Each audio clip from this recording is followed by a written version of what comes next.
morning. Good morning. Welcome to the Unitarian Universalist Congregation of Fort Myers. Our mission is inspired by love.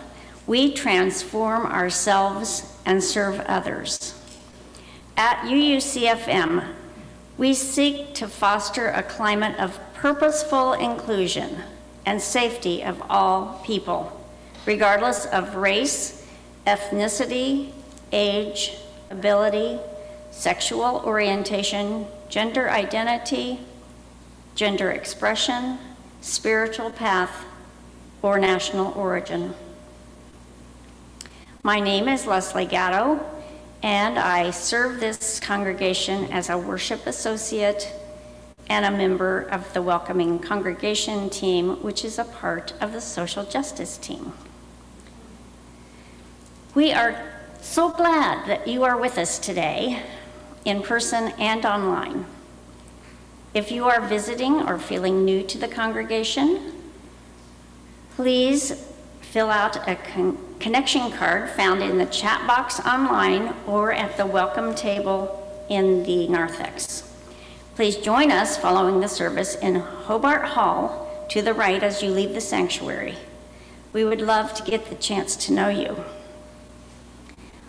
Also, there will be a soup and sides lunch today for a donation of $5. Everybody is encouraged to come for the fellowship and camaraderie and maybe to talk about something important. Our Lee County and our beautiful campus sit on the land originally occupied by the Calusa tribe. We honor them as well as the Miccosukee and Seminole who continue to care for Florida lands. And now, let us begin our service.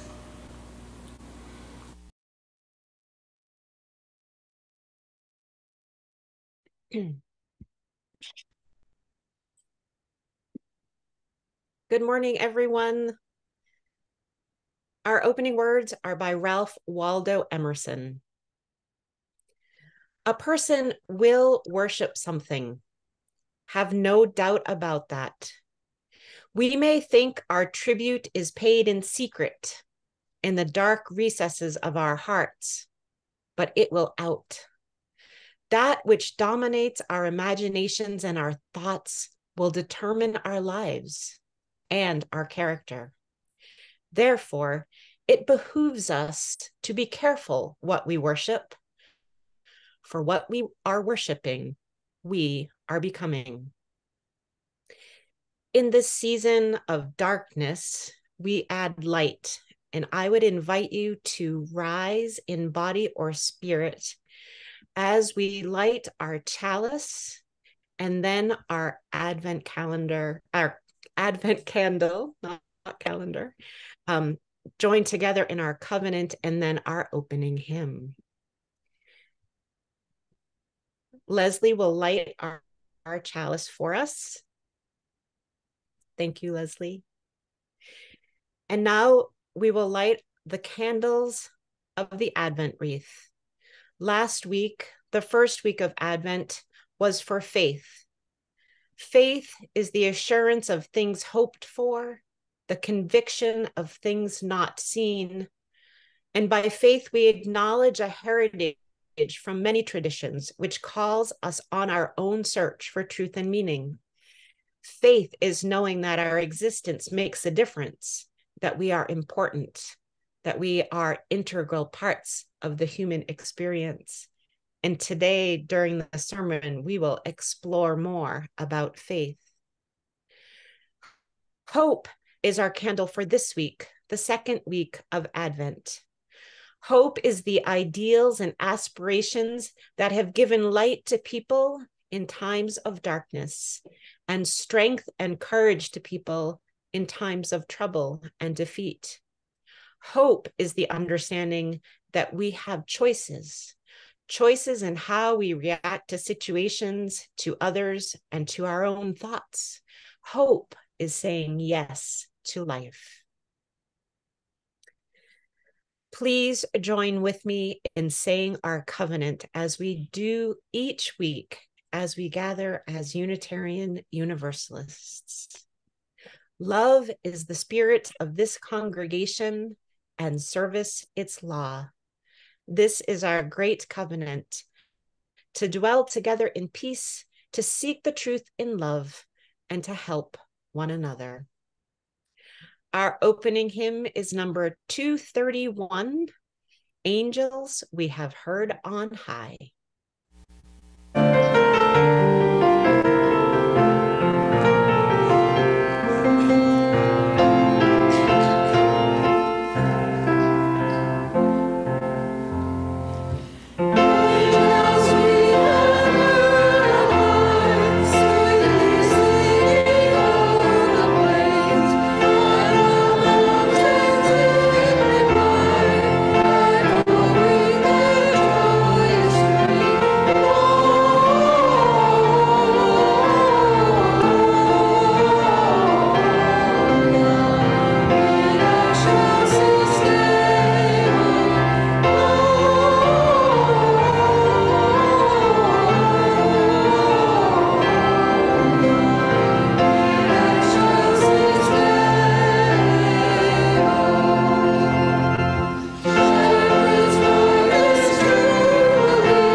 And now I invite Sima Robbins to light our menorah.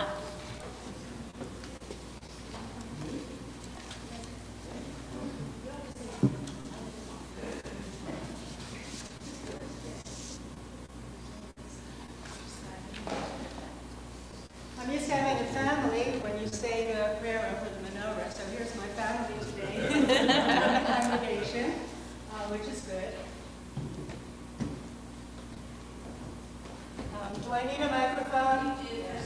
I do, okay. See, this is hard, so you can hold it for me. All right, very good. Thank you.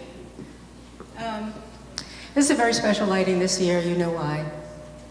I am proud to be able to bring some hope and light and the idea of miracles into our world. We need it, we need peace.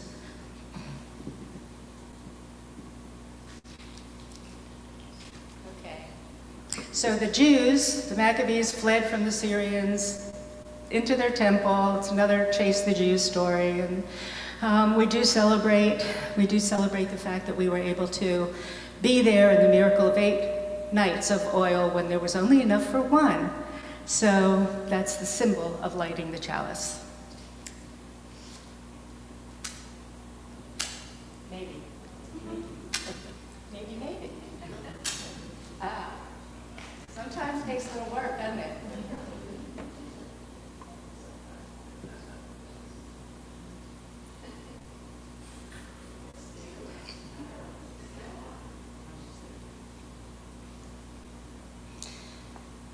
Candles go from right to left, and you light it from the nearest day back. So, I learned this from my stepchildren, who are not Jewish.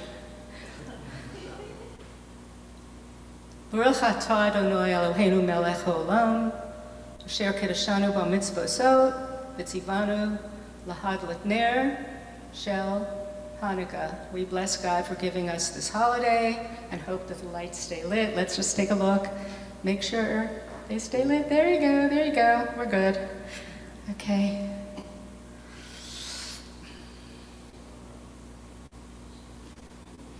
After the lighting of the menorah, you usually sing a song, and then you're done, okay? The song is, you don't have to sing. It's, that's right. It's O Hanukkah, O Hanukkah. You might have heard it in your, you might have had Jewish friends or whatever, and you've heard this song, but it's O Hanukkah, O Hanukkah, come light the menorah. Let's have a party, we'll all dance a hora. Gather around the table, I'll give you some treats. Dreidels to play with and latkes to eat, and if you haven't had them, you should. And while we are dancing, the candles are burning low. One for each night we'll shed a sweet light to remind us of days long ago. One for each night we'll shed a sweet light to remind us of days long ago.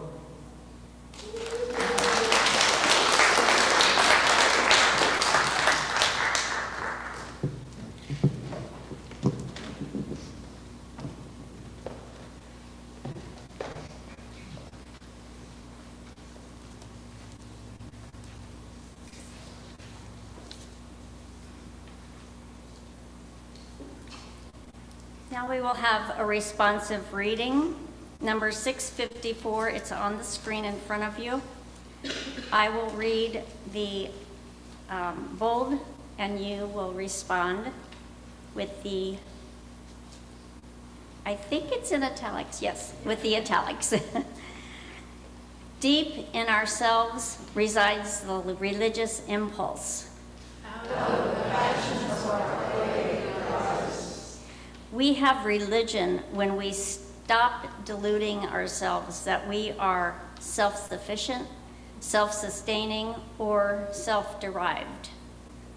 We have religion when we hold some hope beyond the present, some self-respect beyond our failures. We have religion when our hearts are capable of leaping up at beauty, when our nerves are edged by some dream in the heart. We have religion when we have an abiding gratitude for all that we have received. We have religion when we look upon people with all their failings and still find in them good.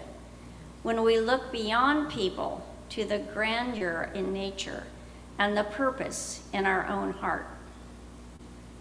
We have religion when we have done all that we can, and then confidence and trust ourselves to the life that is larger than ourselves.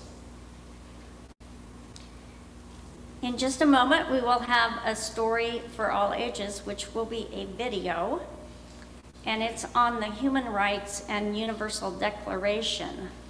And today is Human Rights Day. And as we know, there are still a lot of places, including the United States, where our civil rights are being violated. So this is a very important day established by the NATO a long time ago after the war. And so now we will see our video.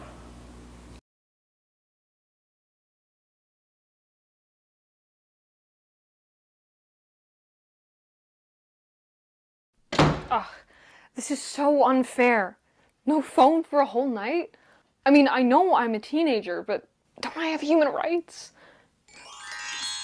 Well, getting sent to your room and taking your phone away for an evening probably isn't a violation of your human rights.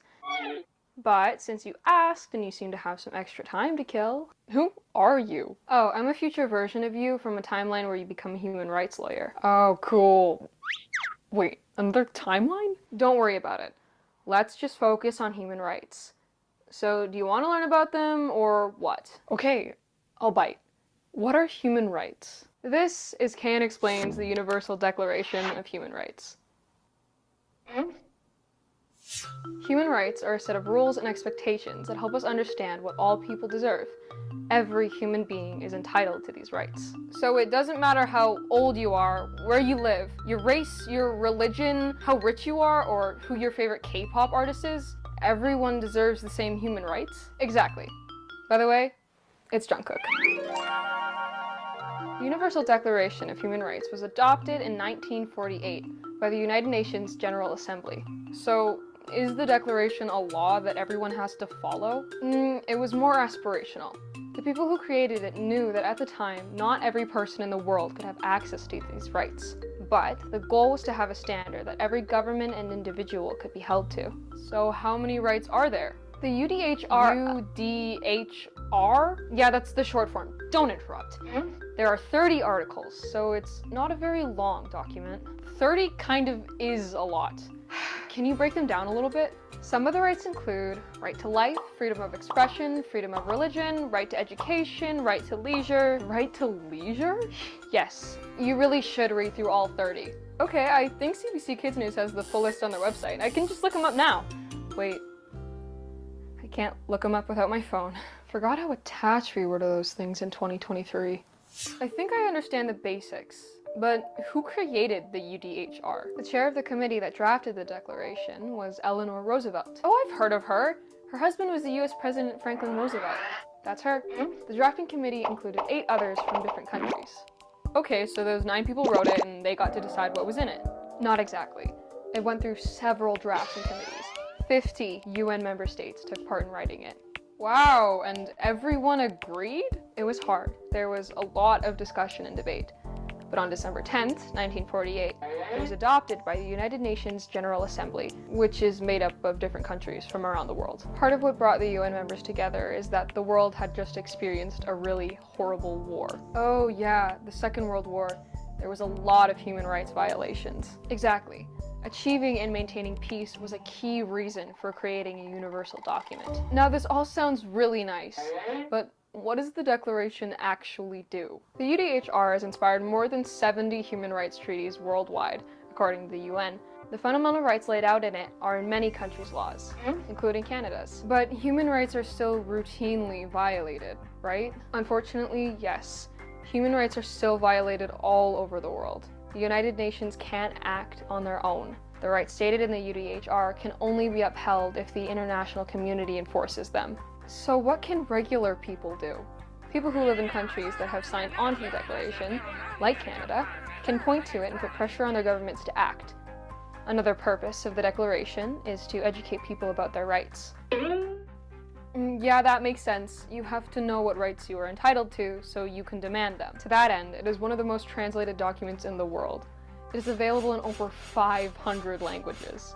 This all sounds pretty interesting, but isn't the document kind of dated?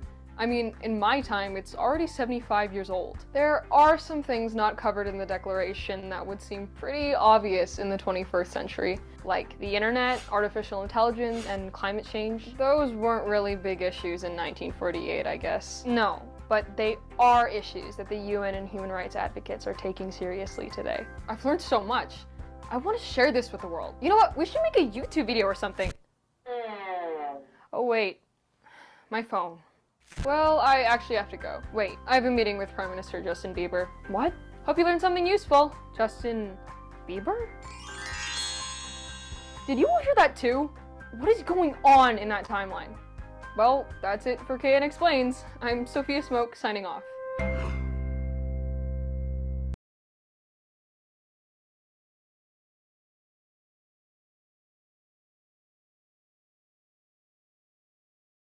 As we enter into this time of centering, may we be inspired by the proclamations made in the Universal Declaration of Human Rights. May we strive to protect the inherent worth and dignity of all. May we notice when and where human rights are violated. May we open our hearts to victims of violations within our own community and throughout the world. And may we remember, as Kate Landis teaches us, that we are surviving together. Kate shares, "We live in a strange age. Certainly different tribes have warred, like the Israelis and Palestinians, since the beginning of time.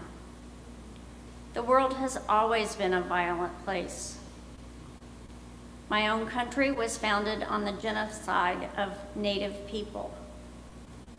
But now the whole world is our village. Now with my smartphone, I can see the agony of our human siblings across the world.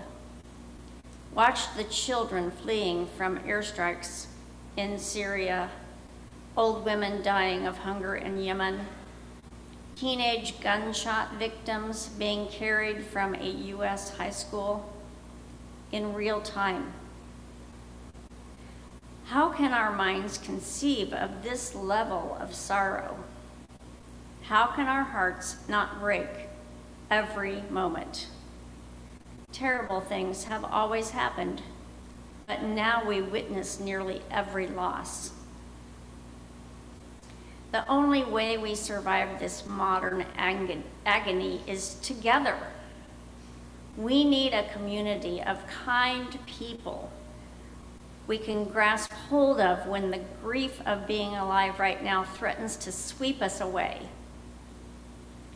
People we can mourn with when being human is almost unbearably painful. I turn to my congregation when I feel this deep sorrow, and I am embraced. We light candles and sing our morning songs, and sometimes God herself shows up to remind us that life is very difficult. It can also be beautiful, especially when we see holiness in each other's faces. We practice our faith together, trying to be kind, trying to forgive, trying to be awake in the midst of suffering. We lean into our faith tradition and into each other. May it be so.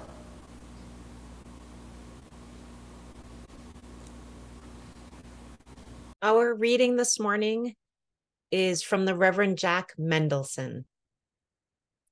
Calm, magnanimity, the ability to reduce trivialities to their true dimensions, the strength to stand for principles that count, the courage to stick it out in the face of strain. Are these not our fondest desires for the upcoming new year? And nowhere can these be purchased. Faith's most peculiar quality, it's always in the battle. Whether we speak of a Christian St. Francis, a Jewish Martin Buber, a Unitarian Jane Addams, or a Hindu Gandhi, this is the truth of the matter. No one comes by faith cheaply. To gain it, a person must meet its requirements, must do the deeds, hear the burdens, make the choices, extend and accept the forgiveness which faith requires. For each of us, this means making ambiguous choices, choices which help some and harm others, choices where there is good and bad on both sides, and evil the same. Choices which hurt because they are filled with uncertainty. But if we reject uncertainty, we reject life. To have faith is to be at home in the awesome spaces of uncertainty. We look for strength and peace, and where do we find them? But in realizing that those who would love God must accept life in all its untranquility and still love it. This is what it means to be a philosopher, and to domesticate the infinite in one's own soul. This is what it means to be whole, to be reconciled, to be warmly members of this human race. And this is what it means to have faith for a new year.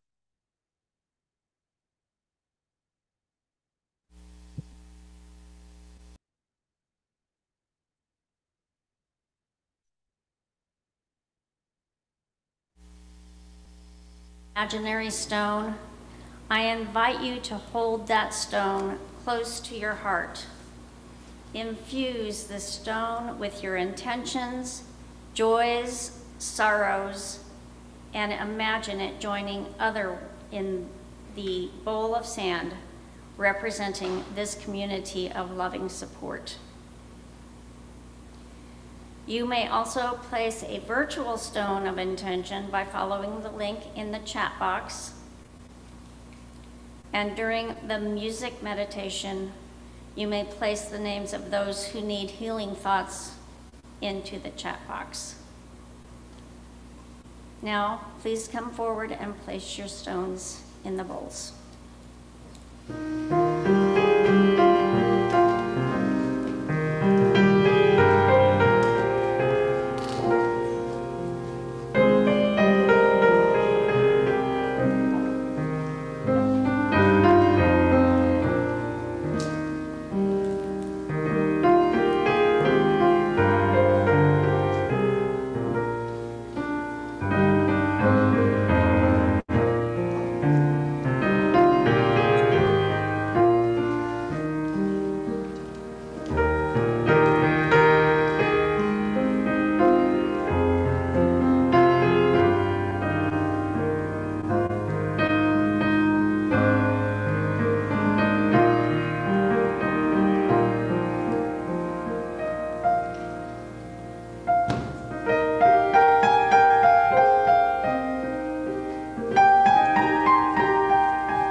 Now I will place 3 final stones. One for the people in Ukraine and the Middle East who are fighting for their lives, but they don't need to be fighting. They could be doing this through love. One for everyone whose human rights are being violated, wherever they might be. And one final stone for all that remains in our hearts unspoken.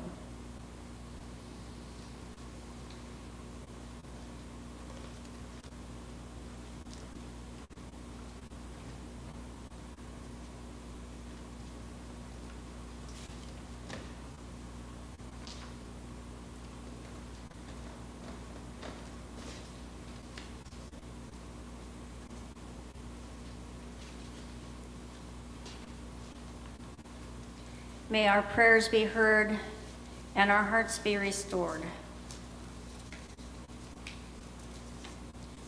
I invite you to stay seated as we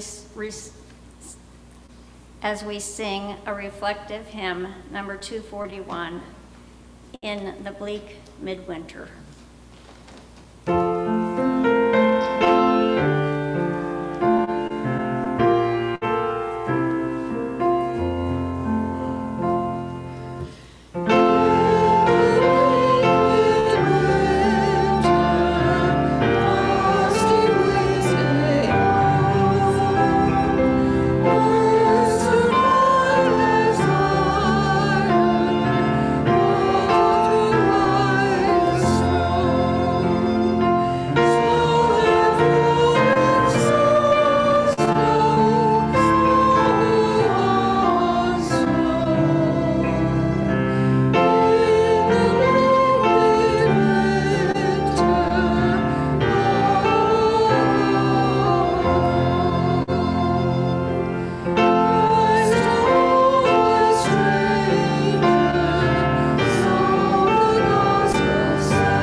Last week, I was charged with sending the words for the Advent candles, and the first one was on faith.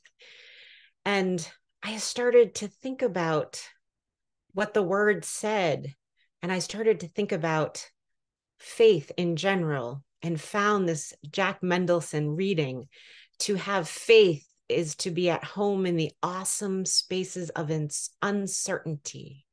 I love that phrase.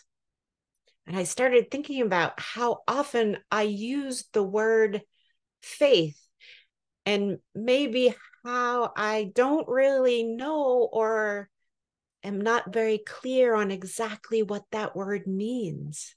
How often I throw a word out into a newsletter or into a sermon with little regard for what the actual definition is. And so I actually went back to some of my past sermons and writing, and it turns out I used the word faith a lot. think about these phrases that you may have heard from me or other people or in your travels. Faith tradition. We talk about people of faith. Faith in something. We say we do things in good faith. We are a community of faith. We are faithful something. And I thought, oof, what do I think faith really means? So I headed to the dictionary as a place to start, knowing that this often muddies the waters more. But there I found that I am not alone. There are many different definitions of faith, even in our secular dictionaries. Number one said it's a confident belief in the truth, value, or trustworthiness of a person, idea, or thing. I like that one. Number two said belief that does not rest on logical proof or material evidence. And then it said, see synonyms, belief and trust. I get this though. For me, this faith is manifest in the everyday miracles, the moments when we feel like angels may touch us, when something happens by coincidence or for an unknown reason, when it's exactly the right thing that we need. Definition number three said loyalty to a person or thing, allegiance, keeping faith with one's supporters. Number four was a bit too specific for me and does not necessarily apply, but it said faith is the theological virtue defined as a secure belief in a God and a trusting acceptance of God's will. I'm not sure about this one, especially the God's will part. Number five, a body of dogma of a religion. Here's another tough one for Unitarian Universalists, because I'm not sure any of us right now could tell each other what is the dogma or faith by definition of Unitarian Universalism. And number six was a set of principles or beliefs. And then I started the Google search, right? Use the word faith in a Google search. And there were other phrases that came up like blind faith or misguided faith. And I thought back to the people, do you remember there was a cult, Jim Jones, and his followers were called people of faith. And they had so much faith in their leader that hundreds committed suicide. And I thought, what kind of faith is that? Now, I have seen what I think I know as faith. I remember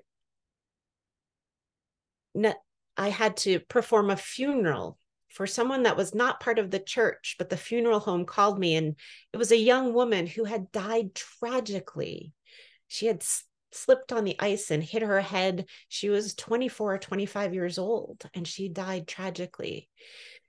And I went to meet with the family, and her mother came to me and grabbed my hands and looked me in the eyes and said, how beautiful, how wonderful that her daughter was now in heaven with God.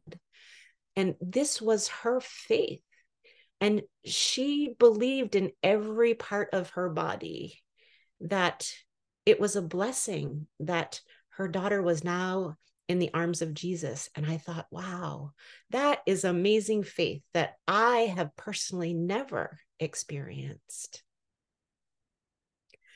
I do know there are times when I feel like I've only been able to do things because I've had faith, not even knowing exactly what that is, but feeling like what I did was beyond me. So it has been that this week I've been thinking a lot about faith. I've been thinking a lot about faith too in the midst of war. And how is it that people maintain their faith? Or do they? I know that people gather at churches or synagogues, in places to pray for God's help whenever there's a tragedy or crisis, person-made or natural disaster. I know we pray for the survival of loved ones. We say that we have faith that things will turn out all right. I'm not sure what we have faith in. The rescuers or the specialized equipment that might come, our leaders who might say it's okay to have a ceasefire, a supernatural being that has some sort of special powers to catch the bombs or to dig through rubble. I don't know what we're having faith in. And sometimes things don't turn out all right. And the people who had gathered to pray don't return to pray. They don't return to pray for the souls of the victims, but rather we shout with disbelief. What good would it be to pray now?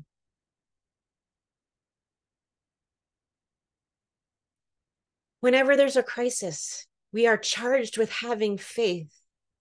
And the only miracles satisfying storybook endings in an age of unbelief, maybe it's impossible to define faith because there is a cynicism that grips our age and turns us towards the unreal things of looking for supernatural miracles.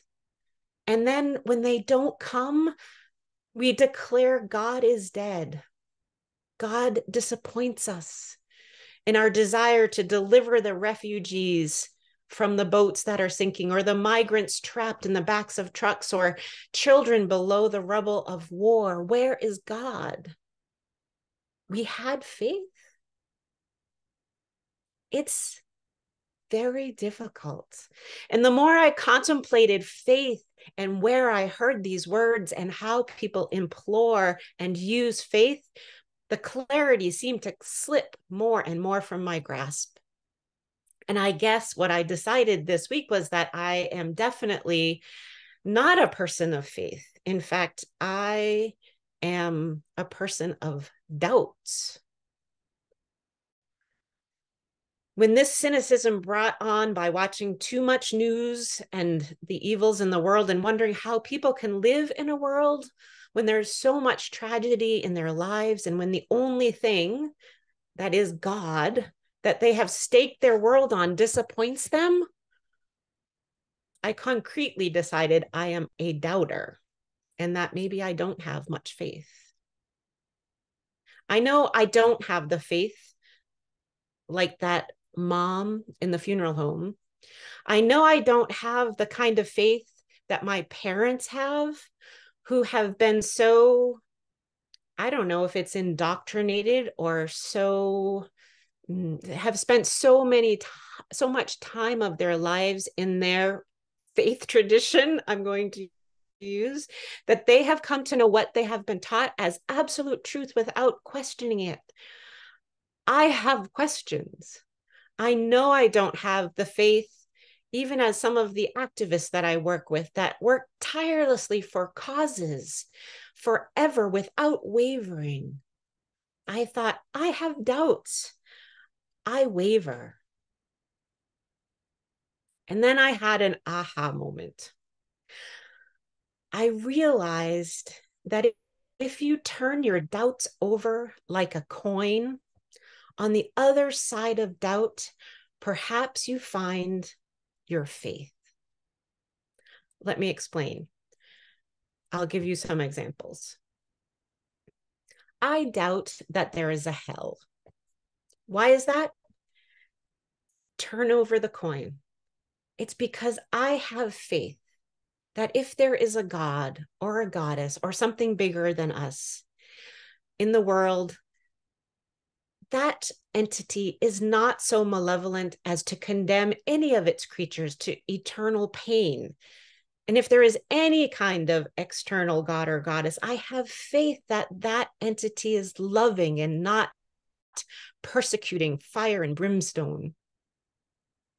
Here's another example. I doubt that Jesus is the only Son of God. Why?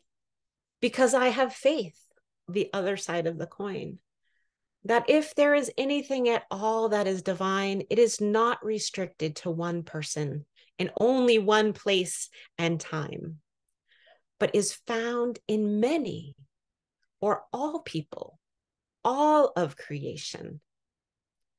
Our doubts are often the product of some very large faiths that we hold. So my concept of faith is our doubts turned upside down. But there are many others. There are endless concepts of faith. Many of you remember the 5 stones, the 5 smooth stones we give out when new members join our congregation. James Luther Adam had another idea about faith. He said, it's not if you believe in God, but which God or how is your God defined, and what belief in God you worship reveals about you as an individual and as a human, real, observable, existing things. In other words, he said that it's not a matter of defining faith, but your capacity for doing. That where there's revelation at hand and where true ultimate allegiance exists, they will uncover themselves so that we may be the kinds of persons that we want to be. And then, of course, our European Unitarian ancestors had many other ideas of defining faith. You may remember, if you came from a Catholic tradition in your family history, the Council of Nicaea, or the Nicene Creed. It put forth the doctrine of the Trinity as God as Father, Son, and Holy Ghost. And it denounced all others who didn't believe this as heretics. But then the Christian humanists in Central Europe and Poland and Transylvania came along and studied the Bible closely, and they said, we can't find any orthodox dogma for the Trinity in the text. Therefore, they affirmed, as did Jesus according to the Gospels, the unity or oneness of God. Hence, we acquired the name Unitarian. How amazing that we get to be part of a faith tradition that is able to evolve. Later on, those Europeans persuaded the legislature, and this is in 1568, to declare the law that said, since faith is the gift of God, people should not be forced to adhere to a faith that they do not choose. This was the moment that we were freed to choose our faith. In today's reading by Jack Mendelson, we heard very clearly that faith is works. Without the deeds to match your words, he says, you do not have faith. So you're all clear right now, right? You all understand exactly what faith is, what faith means, how we use that word. You could go out into the world and tell your friend or neighbor that you heard about faith this morning and in the congregational service, and this is what it means. No, probably not. That's okay, because with all of what we talked about this morning, what it leads us back to is the beginning that my colleague defined, that faith is never going to be clear. It is to be comfortable and at home in those places of uncertainty. It is to be able to live in the mystery. And there is no person better than Rilke, who wrote a beautiful poem about living the questions and embracing uncertainty, which I will share with you and leave you with a faith that it is okay to live in the mystery. Rilke wrote, I want to beg you as much as I can, dear sir, to be patient toward all that is unsolved in your heart. Try to love the questions themselves, like locked rooms and like books that are written in a foreign language. Do not now seek the answers which cannot be given because you would not be able to live them. And the point is to live everything. Live the questions now. Perhaps you will then gradually, without noticing it, live along some distant day into the answer. Blessed be and amen.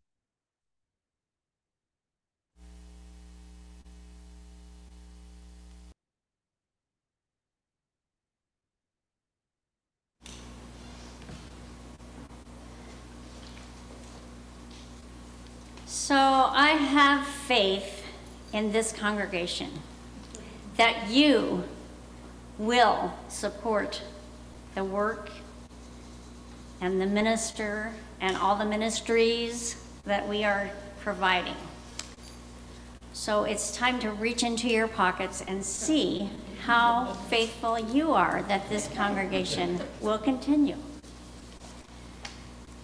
So each month we also give some of our money to a organization that we think is in line with our principles.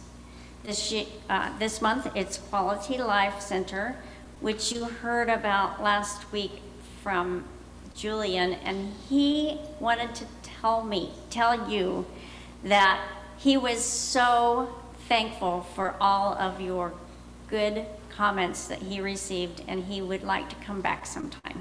So congratulations for being so welcoming. The Quality Life Center has a long history with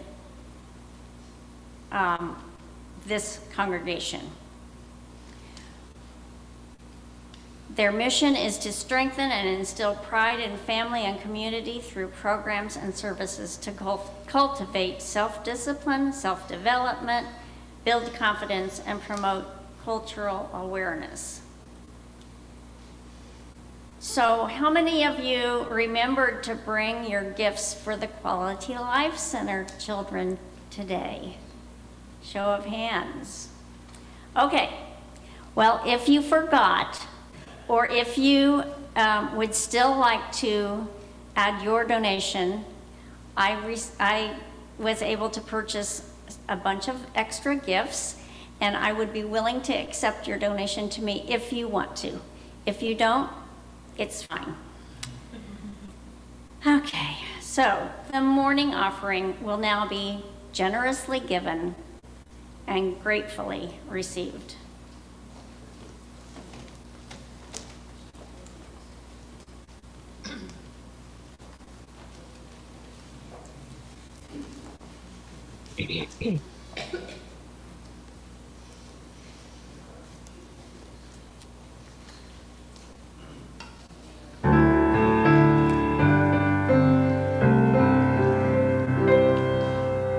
There's a star in the east on Christmas morn. Rise up, shepherd, and follow. It will lead to the place where the babe is born. Rise up, shepherd, and follow. Leave your ewes and leave your lambs. Rise up, shepherd, and follow. Leave your sheep and leave your rams. Rise up, shepherd, and follow.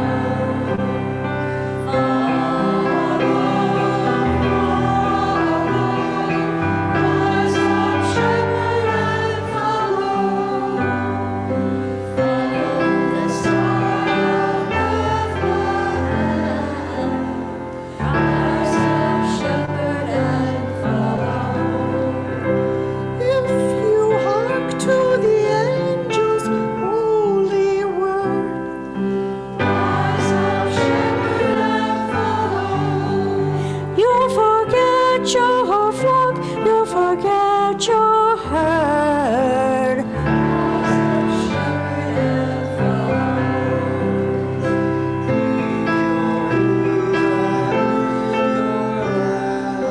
Rise up, shepherd, and follow. Leave your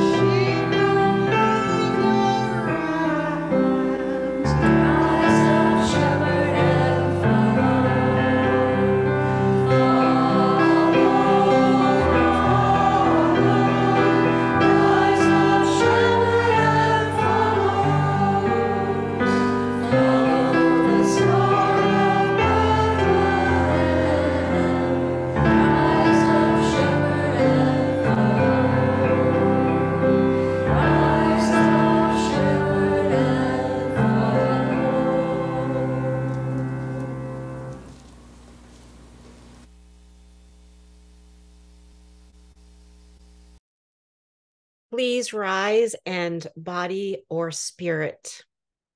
This really is the season of faith. I listen now more closely to the words in that beautiful piece by the choir. Leave your job, leave your people, leave your sheep, rise up and follow what it means to have faith. Please join me in the words as we receive the offering this morning. By the work of our hands and the work of our hearts, our love is made real. May we be grateful for all that is given and grateful for all that is shared. And now we extinguish the chalice with the words that are printed on your screen. We extinguish this flame, but not the light of truth, the warmth of community, or the fire of commitment. These we carry in our hearts until we are together again. Our closing words are by Gladys Tabor, but perhaps they are by almost any of us. She says, if you need evidence of faith, simply stated, a garden is evidence of faith. Our closing hymn is number 224, Let Christmas Come.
You may be seated. I'm so glad you joined us today. After the worship team exits,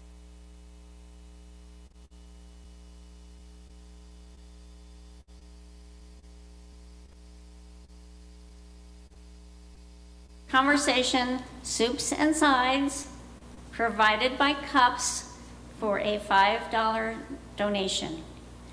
On Zoom, please stay on to join Reverend Sue for connection and conversation with each other. We look forward to meeting you again next Sunday here. Oh, and one more thing. Just in case you don't read the communicator, there will not be a Sunday morning service on Christmas Eve.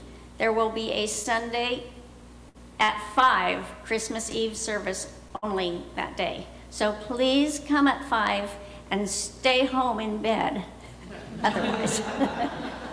Thank you very much.